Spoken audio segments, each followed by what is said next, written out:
नमस्कार. महाधुरळा यूट्यूब चॅनलमध्ये मी गुरु बाळमाळे आपल्या सर्वांचं मनापासून स्वागत करतोय. कोल्हापूर महापालिकेत आता महाविकास आघाडीमध्ये आणखीन एक नवा पेच निर्माण झाले आहे. महाविकास आघाडीत शिवसेना, राष्ट्रवादी, शरद पवार गट, डावी आघाडी आणि आप अशा अनेकांचा समावेश होणार होता. पण आपला कमी जागा मिळणार हे लक्षात आल्यानंतर आपने महाविकास आघाडीतून बाहेर पडण्याचा निर्णय घेतला. बहुतांशी जागा आम्ही लढवणार, कार्यकर्त्यांना संधी देणार अशी घोषणा करण्यात आली. आता दुसरीकडे राष्ट्रवादी शरद पवार गटानं सुद्धा 16 जागांचा आग्रह काँग्रेसकडे धरलेला आहे.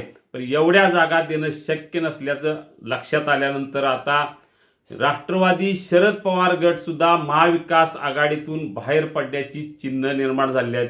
आम्हाला सन्मानजनक जर जागा मिळाल्या नाहीत तर आम्ही महाविकास आघाडीतनं बाहेर पडून तिसऱ्या आघाडीची घोषणा करणार अशी माहिती आता जिल्हाध्यक्ष व्ही पाटील यांनी दिलेली आहे.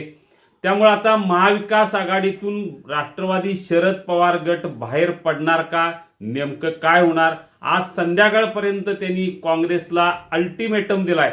सन्मानजनक जागा संध्याकाळपर्यंत दिल्या, ठीक नसेल तर उद्या महाविकास आघाडीनं आम्ही बाहेर पडणार आणि तिसरी आघाडी, या तिसऱ्या आघाडीत जनसुराज्य सुद्धा असू शकेल.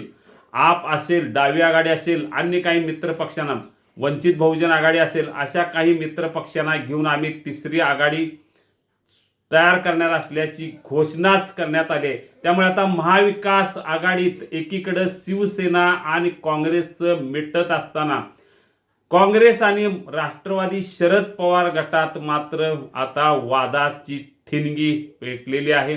नेमकं काय होणार उद्या याकडे आता कोल्हापूरचं लक्ष लागून आलंय.